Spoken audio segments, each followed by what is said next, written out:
Hey, everybody, this is Erin Patrice, and this is Hey Bay City.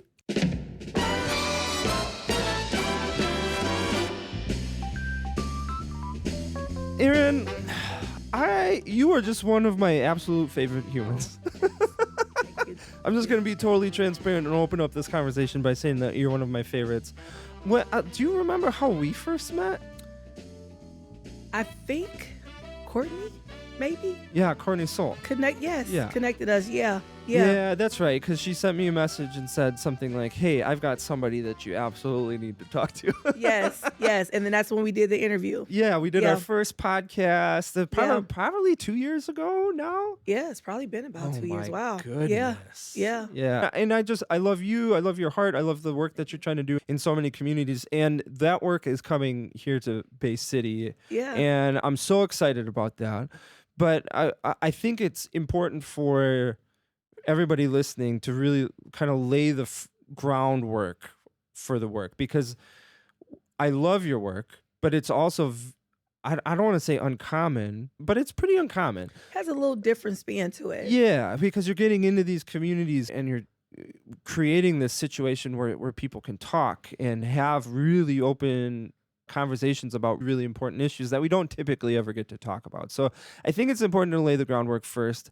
And I'm not entirely sure that in our first interview we really got into your personal history. I think so. Maybe we went only back as far as your professional history. So I'd love to kind of dive into your personal history, because am I correct that you grew up in Cincinnati? I did. Okay, yeah. Tell me about that, growing up in Cincinnati. Yeah, so I grew up in Cincinnati, Ohio, right in the inner city in Roseline, Bond Hill area. And, I always like to, when people ask about my history, I like to talk about me being adopted, right? Because... Oh, you're adopted. I didn't even know that. Okay, yeah. Tell me more. So that really laid a lot of this, I guess, layer of wanting to belong, right? Mm-hmm. At a very young age, I asked the question, where do I belong? Because even though I was adopted into a wonderful family, my family, right? And they loved me, accepted me, and sometimes you would forget that you were even adopted, right? Because nobody ever made any type of difference between you or someone else. It was still in the back of my mind all the time that I was different, because I was so visibly different. I loved creativity, and I was kind of a wildflower, I called myself, and just this free-flowing person. And, a lot of people in my family are very analytical and just that left brain, and I'm totally right brain. And so, and of course, the obvious things, you look different. You don't see anybody else with your features, your mannerisms, your style. And so that was always a thing for me in regards to, where do I belong, right? And so even though they never made me feel like I didn't belong, it was something within myself, right? Yeah, right. It was almost like that origin story, like when you look at the comics or, anything, superhero movies, it says, where is your origin? Where do you come from? Because you just start at the age of 2, but what happened before that? And so I always preface it with that, because that was really, for me, the beginning of wanting to make sure everybody felt like they belonged somewhere, right? Do you remember an age when that feeling started? Because I would imagine, and this is me speaking as someone who is not adopted, I would imagine that early on, your family is your family, and I love everybody, and they're my family. Was there an age where you started to feel or started asking those questions of, like, where do I belong? I do love my family, but I also have this little pull towards... Was there an age when that started for you? You know what? I don't remember an exact age, because quite honestly, some parts of my childhood are blurry, right? Yeah. I don't remember. I knew at a very young age that I was adopted. It was never a secret. I never, had to find out when I was 16, found this secret paper, and then, that it didn't happen like that for me. You're not my real mom. Oh my God, like a Lifetime movie. And, yeah. And not even making fun of people that go through that, because people really do go through that. Right. That was not my experience. But I remember being in early elementary, and it would be like Father's Day or just real simple things, no big deal. And I did not have a father growing up. And so it was always this thing well, I know I had to have a dad. Mm-hmm. Where is he? So it was little things like that when people were writing their little Happy Father's Day cards. And I just was like, who would I even give one to? Mm-hmm. And so, as I don't remember an age, I do remember being very young, wondering, where did I start? So many people have like their lineage back to Yep. being from Scotland or from Africa, like all these different places. And I'm in Cincinnati not knowing even where I came from, let Yeah. alone, my lineage. So you were adopted by your mother? Yep. Tell me about your mother. So my mother she lives in Midland. She's come to Awesome. she supports everything I do. Hi, Mom. Yeah, I know, right? Yes, she is truly so supportive, and she worked in AT&T Corporation, right? She was, headquarters, the office with the view, but she worked a lot. So I was one of those latchkey kids, right? Me and my brother, we were latchkey kids where, you go home off the bus, mom's not there, you have to. Yeah. Don't turn on the stove, maybe, take out some lunch meat or something. And so she worked hard, single parent, of course. And that was by choice. She decided to adopt kids and said, hey, I'll just. Yeah. Have you ever had a conversation with her about like why she wanted to adopt? You know what?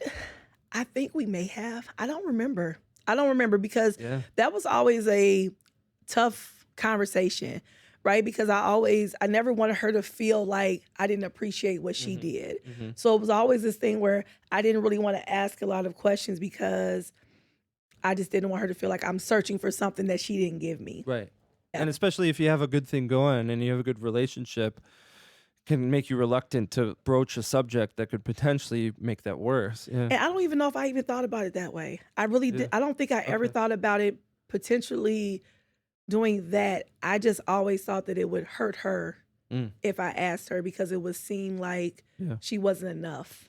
You know what I mean? Yep. And it had nothing to do with that. It literally was me saying, there is a piece of me that I don't know, I'm not familiar with, and I need to know it just because I am naturally curious. Hence what I do. I love to know, right? And so that was always something that was important to me. Wow. So growing up in Cincinnati, what happens next in your stage of life? So I grew up Southern Christian, right? And Baptist is what I was trying to say, I guess. And, which was beautiful to me because that's all I knew, right? I always tell people that we are all kind of we come into this world just kind of given an identity, right? We're given who we are, right? People, if you're born into an Islamic family, you're a Muslim. You don't get to choose that, right? So we all kind of inherently do that, right? Based on what our parents want for us to do. So again, not saying anything against religion or anything. It's just what it is. So I was raised up in a Christian home and I absolutely loved it. I was totally devoted to it. I was one of those kids that did the, usher board, the choir, the young guilds, all the stuff you could do, I did it. And because of being adopted and always feeling like I was not loved the way I needed to be loved, right? And I say that because now me and my mother have discussed this. My mother is, and I think she just comes from that generation, right? Where they just didn't show a lot of outward love, right? The way that I thought it should have been shown at that age, right? Now, being an adult, being a mother myself, I see things differently from different other perspectives, right? But when I was a child, it was like, oh, I just want to be hugged more. I want to be told. And that comes from a lot of people who are in adoptive situations. Sometimes they have this sense of almost like abandonment issues. Yeah, where attachment. Yeah, so it's this idea that I need you to show me more. Even though she paid for everything, anything I wanted, I could have. So when I was 16, I met the gentleman, 7 years older than me, and got pregnant. And so with that, though, when you are in a very traditional Baptist, old school way, that was really frowned upon. And people were not happy about that when they found out. And I was basically taken out of all type of services. Like I could not, and no one ever explained it to me like, oh, you won't be able to do this. I just show up. Oh, wow. Yeah. And this is 16. This is family to me. So with me living in Cincinnati, my mother's sisters and my cousins and stuff, they all lived mostly down south. So my church family was my family. And so that was devastating. I remember just that being I was so hurt. Oh my God. Are they turning their backs on me? And I just remember that so clear. I remember that so clear. It was like yesterday. It's still like very clear for me. And I just remember that feeling of that conditional love, right? That's how I viewed it. And abandonment again, right? Rejection. Yeah. Yeah. So it was this idea that I'm looking for love in all the wrong places, quite naturally, Mhm. but I still need love. And so I dealt with that and ended up having, 3 more children, and ended up getting married at 18 because I was taught that, you can't keep coming home without. My mother never said that to me. It was just the doctrine. So, you can't keep coming home pregnant. This is in the back of my mind that I'll be judged even more. So I need to get married. Went to the courthouse, got married at 18. I don't know what I'm doing. I'm Mhm. just like winging it through life. And it was abusive relationship for some years. And so I eventually got out of that, and that's what brought me to Midland. So I left, Mm. fled. Really, that's a whole story in all of itself, the ups and downs of that. Yeah. But I fled from Ohio and came here. My mother and aunt were already here. My mother had moved here maybe a couple years prior, and they both were like, they have good schools here. Mm. Just come here. And I visited Midland before, and I was like, I ain't moving to Midland. Why did you say that? Oh my goodness. I'm young, right? At the time, I probably was 20, early 20s. I don't remember how old I was when I first moved here. Wow, I've been here quite some time. I'm 43. Woo! 20 years. I just realized that. Wow. I've been Happy saying, anniversary. oh my goodness, that's crazy. Yeah, I was young, and I'm like, what am I going to do there? Who am I going to meet? We visited here because my aunt had lived here for decades. And so we would visit for holidays, and it just was always quiet, Yeah, right? yeah. Not a lot of diversity, Yeah. not a lot of stuff to do. I'm like, why would I want to live there? Yeah, right? a little bit of a situation change going from like a metropolitan area like Cincinnati to Midland. Yeah. It was culture shock for Yep, me, yep. for sure. And it was I always tell people this, and I don't know if I don't know. But when I first moved here, it was interesting, right? It snowed for 17 days straight, like a blizzard, right? And I Why went is into this happening? I really was like, what is this? I had never seen that before in my life. Like, why does it? And it was heavy snow, like 17 days straight, right? Where it was sitting up this high. And it's funny, it doesn't even snow like that anymore here much, but it did when I first moved here. And I remember I had a friend that I called because she would be like, how you doing there? And I'm like, girl, I don't know what's happening right now. Now, mind you, I'm going through a divorce, Yeah. right? Yeah. Single parent of small children. I'm trying to get acclimated to a new community that was not very receptive to me, right? This is all happening at the same time. And I'm trying to figure out who I am still, Yep. right? I feel like I'm back in this space of who am I, Right. right? Did I ever answer that question? Yeah. Especially having children so young. Having kids so young. You're already trying to form your identity, and then like we can talk as parents, like you're to a certain extent, to a large extent, your identity becomes one of I am a parent to my children. Yeah. And that can get you into trouble all kinds of ways just because of who am I without my kids. And who am I even with them? I didn't know what I was doing. I was so young and Right. just never. I don't even know how to explain it. It was that those years were such blurs for me because I remember asking myself, I'm still asking who I am. I still don't know. What am I doing here? And I remember I called this friend, and that was when the Meyer was new in Midland, Oh, right? yeah. And I went there, it's snow everywhere, and I'm going through probably a depression. I don't know, you probably could call it that at the time. And I go into Meyer, and the door opens, and I just remember it being a sea of white faces. And I remember telling her, I said, girl, it's white inside, it's white outside. It's just like, Yeah. seriously. And I'm not even trying to be offensive. That's really, it Yeah. was such a shock because I had never lived anywhere where it was no diversity Right. in my mind, Yep.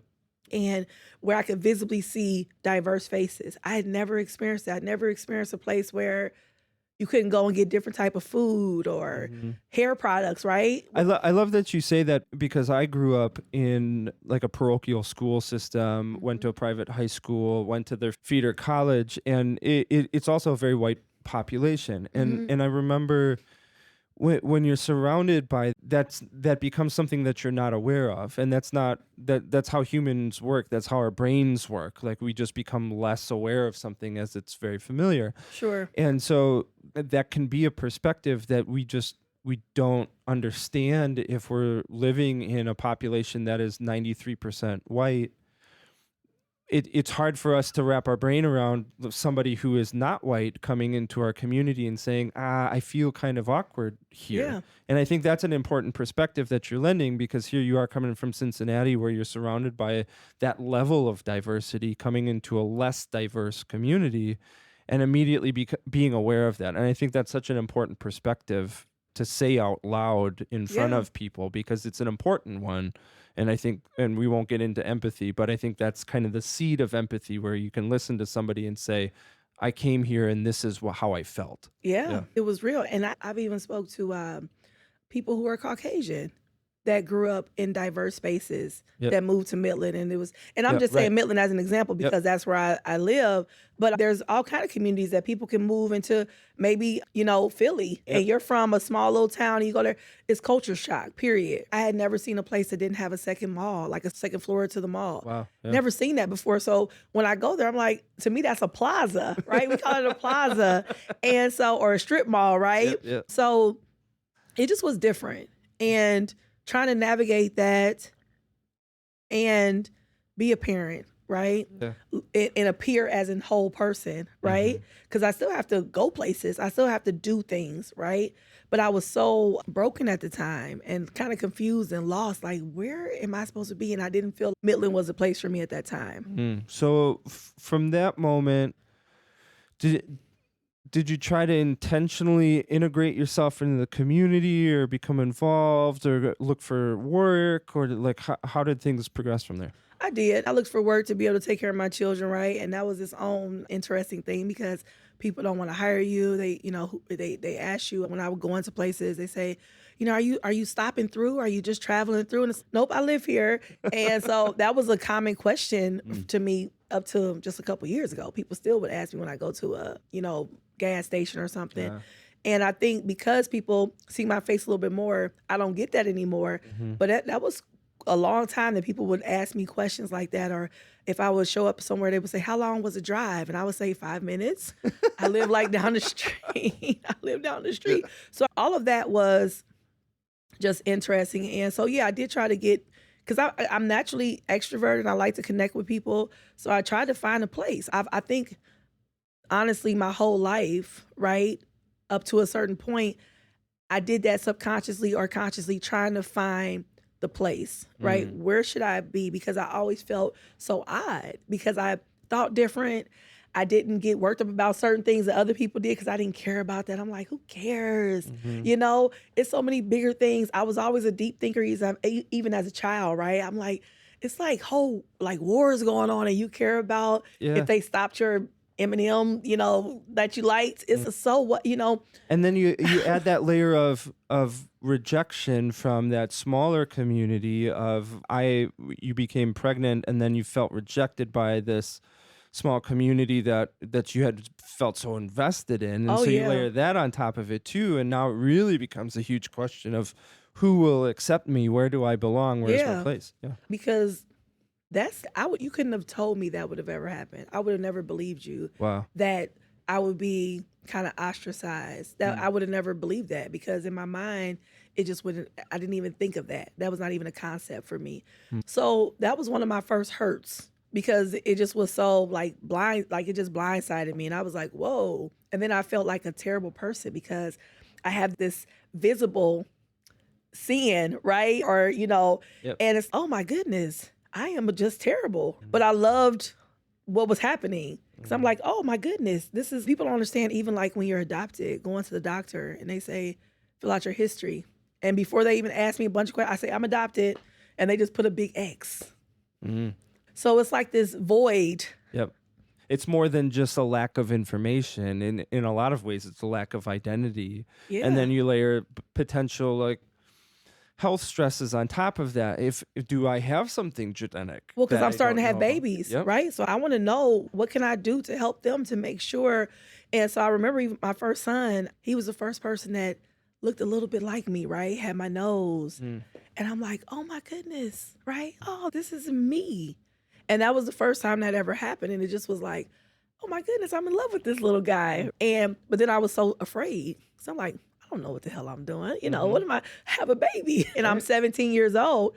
So it was a lot of stuff between the ages of like 14 to maybe 23, where it just was like, what is happening? You think about those movies where you see the person like walking, but everything around them is just like a blur. Mm-hmm.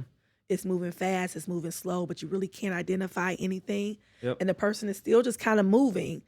That was me. When people say existing, that's what I was doing at those ages. I was existing. I loved life. I was always happy, but I also just didn't know where you know what I mean? It was Right. like this weird, yeah, Yeah. Like, blur. where do I fit in? Where can I call home? So you're at this point where you're looking for work and Yeah, you're trying to become part of the community.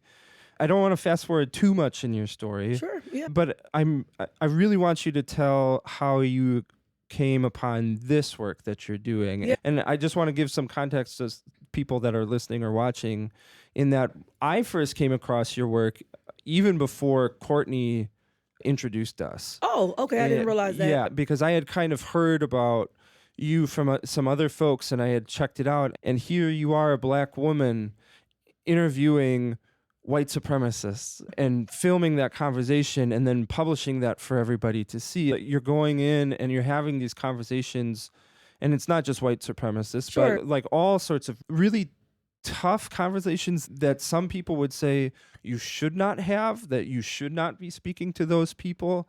And here you are in the middle of COVID, Yeah. just like jumping in head first with all of these conversations. So, Yeah. take me back to when that work first started, or the seed of the idea for that work first started. Yeah, and I'm glad that we did talk about the beginning, because that's really where that idea of belonging came from, right? Mm-hmm, And I mm-hmm. know people use that all the time now, right? Belonging, belonging, belonging. Right. But that started for me a long time ago, and belonging for all people. And so, And I love that you said that, because you're coming from belonging from the definition of the lack of feeling of belonging. Because if we've gone in our entire lives like feeling like we've belonged everywhere, like I belong to my youth group, and I belong to Boy Scouts, and I belong to my church, and I belong to this work, and I belong to X, Y, and Z, you can say belonging, but somebody who has felt the opposite of that, I yeah. think, is coming from it from a different definition. So I love that. And I will tell you something. I have never shared this part of this. Like, people know I'm adopted. People know, that I was in a certain type of relationship and that I went through some struggles, but I never have talked about that idea of that searching. I've never really talked about it this way. So I appreciate being able to do this. So fast forward to 2020, it was a hell of a year, right? Can I say that on here? Yeah, Okay. yeah, maybe I'll try to beep it out. And if I didn't bleep it out, I'm sorry, everybody. This is a real conversation with a real And that's a human. real word. And that's a real word. We can visualize yeah. that, right? So I'll do my best to bleep it out, but you know Yes. what? Let's go with it. It was a year, Yep. right? And I think that when we say 2020, so many things come to our mind, right? All of us. Yep. And what was interesting about that was that sometimes when things happen, certain groups are impacted the most. But I think with 2020, everybody was impacted in one way or the other, be it a whole pandemic, social justice stuff that happened with George Floyd, the health stuff, like, should we do this? Should we not do this? Do we take it serious? Do we not take it serious? It was a lot going on between 2020 and 2021. And I just remember, and this is something that really stuck with me, because there were groups of older women, in particular, mostly women, that were like, they were crocheters and like knitters, just sweet ladies. And they would always talk about doing crossword puzzles or something like that. And I remember seeing one of them say that somebody that all of them knew got COVID and they didn't take the shot, right? And one of them said, well, I hope they die, and that'll show them. And I remember thinking right then at that moment, wow, and I had to ask, because I wouldn't be myself if I didn't. I was not going to, because I've always been kind of raised to respect people who are older than me. But I really want to genuinely ask, do you really want that person to die? Is that really your wish? Because words have power, right? And so, And that's a very explicit line to cross from I hold this thought or this belief or this opinion, Yes. whether it's proven or not or anything, but you've crossed this line into because someone has done something, I want them to die. That's a very clear line to cross. Yeah. Yes, and because somebody feels differently than you. That's Yeah. really what it is, right? They do not align with your way of thinking, and now you want them to be punished for it. Even more so than what they already are. They're already sick, right? But now you wish for them to die. And I remember at that point was when I was like, okay, this is a lot. This is a lot. Almost to where I wanted to just kind of back away from all of it, right? No social media, no nothing, because I was tired of seeing all the combative nature, It was right? so intense.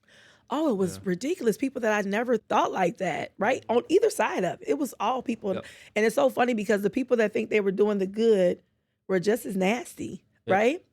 And so that was when I said, okay, I could either duck away, stay in my little corner in my house, right?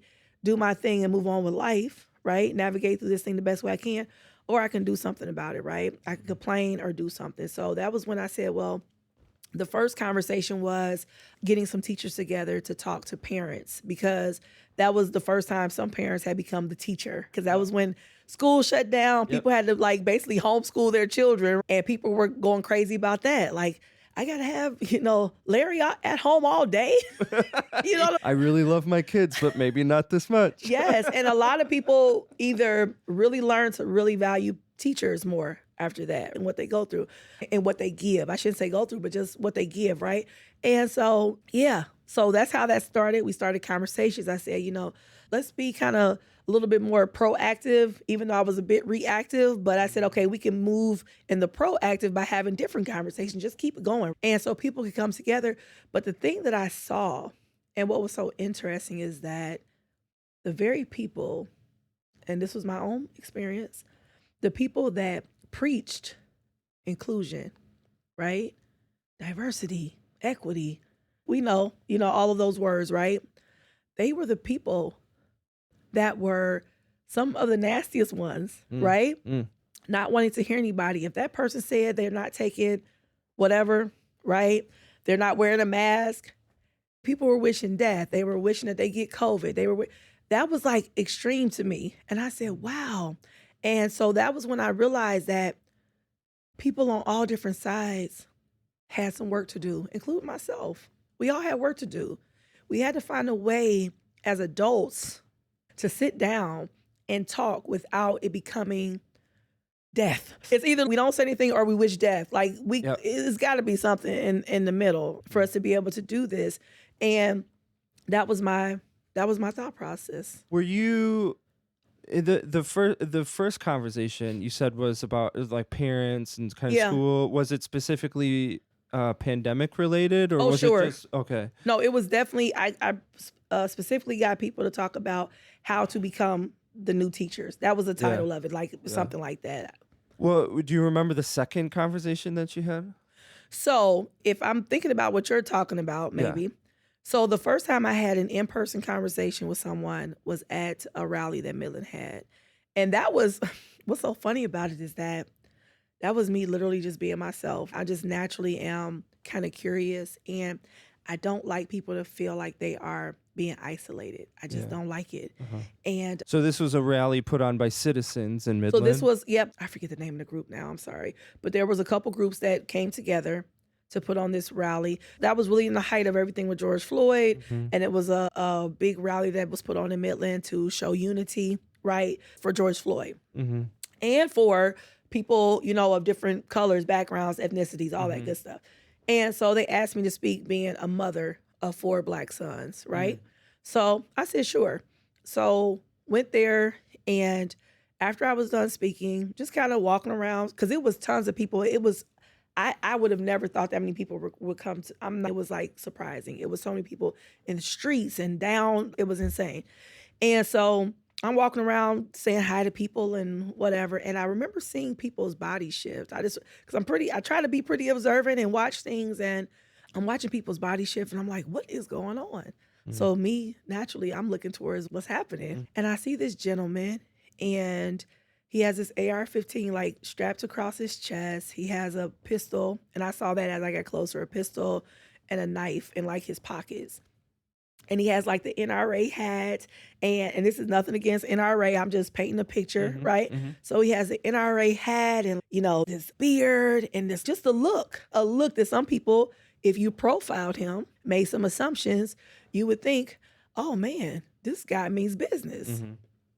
And so I went up to him because I remember people giving him looks, right? And to me, he didn't even look like I hope he's not offended by this, but he didn't look scary.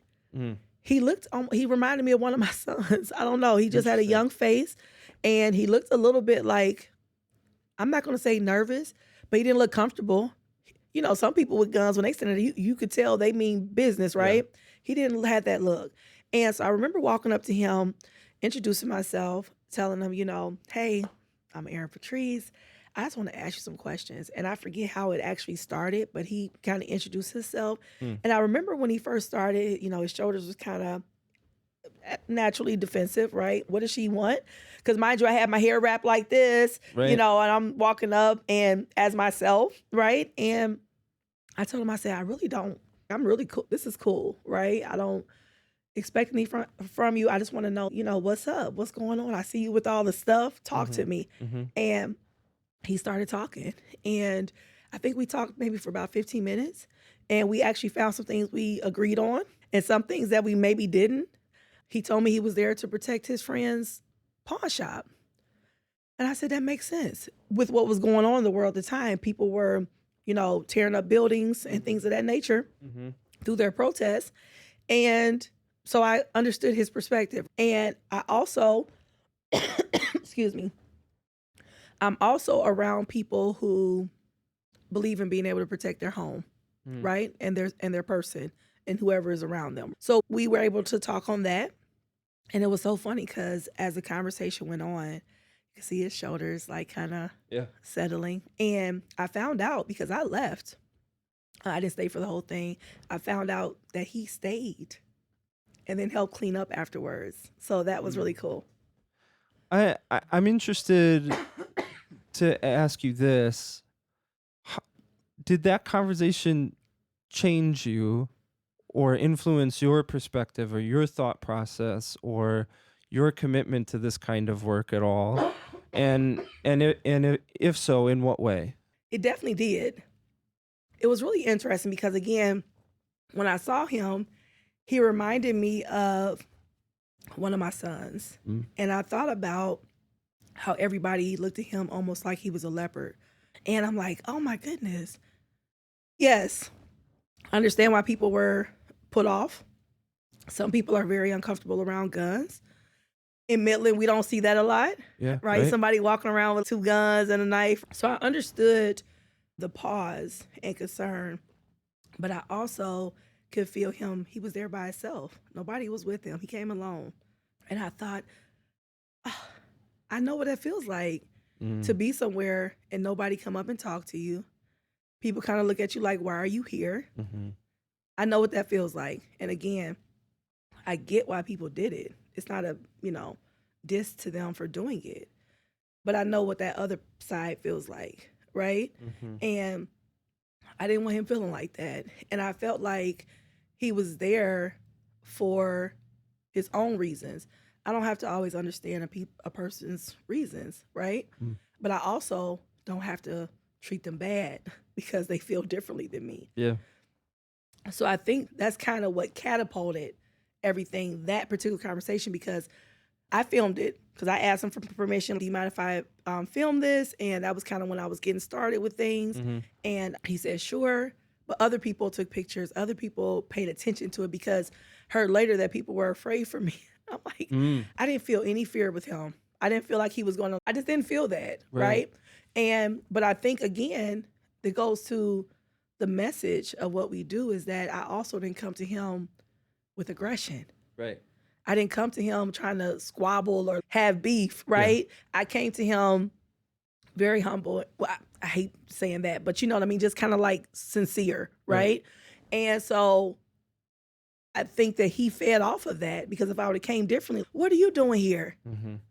Quite naturally, he would have defended himself. Yeah. All of us would. So what I also I appreciate about you in that situation as well, in that we have a tendency to automatically jump to assumptions and motivations about people, and we do that instinctively to fill in blanks that aren't filled in. And part of that is just how our brain works, and like judging a book by its cover in all the ways that you can apply that. It serves us good in some contexts. Sure. It makes life efficient, and it gives us accurate. It keeps us out of dangerous situations. All of these Safety, things. yeah. And so that's how our brain is wired. But I think also what I love about you in this situation is that here was an opportunity where all it took to have to allow someone to fill in those blanks for themselves was simply opening up an environment of communication rather than conflict. Like you said, if you came in looking for conflict, you would have gotten what you wanted, Yeah. because that's how we work. If somebody's coming ready to fight, you're going to fight back in whatever way that is. Yeah. But instead, you approached it with a desire for communication. Yeah. And that, I think, I would love to sit him next to you. I would love to know how to find him. If you are listening to this, send us a message, because I would love to talk to him and see how, from his perspective, how did that go down? What were you thinking? Yeah. What did you first think compared to what did you think after? And has it changed your mind about anything or influenced your thought about anything since then? It would be fascinating. Yeah. But I think the point is that the communication has to be the first step. That we have to lay all our cards out on the table and say, why are you doing this? Why do you think you're doing this? Yeah. Here's what I think about this. Let's talk about this in an open way. And now when we have all the facts out on the table and everybody's stories and their motivations, now we have something to work with, as opposed to running around kind of insinuating and assuming things about people. Yeah, and what's interesting is that's also such a big lesson for us all, is that we don't always get that follow-up, right? Right. That moment is where it counts, right?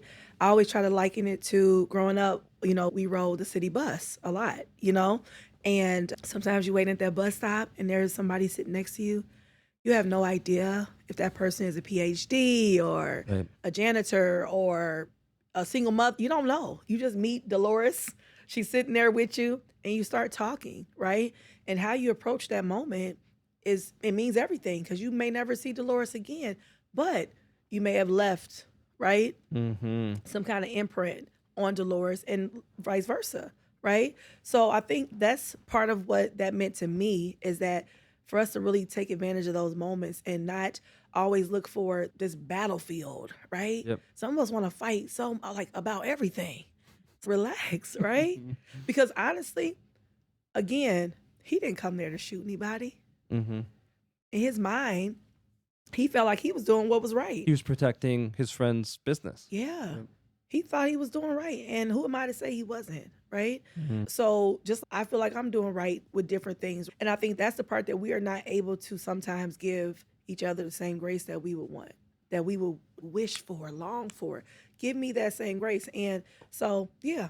That kind of dovetails to a subject that we've talked about in the past, and I absolutely love, is one of humility, and especially within the context of intellectual humility. And we will absolutely get to that conversation in part 2 of our interview. And we're going to really dive into this really fantastic series that you've done in Midland. And now through a partnership with the Bay Area Community Foundation, you're bringing to Bay City. It's called Including You.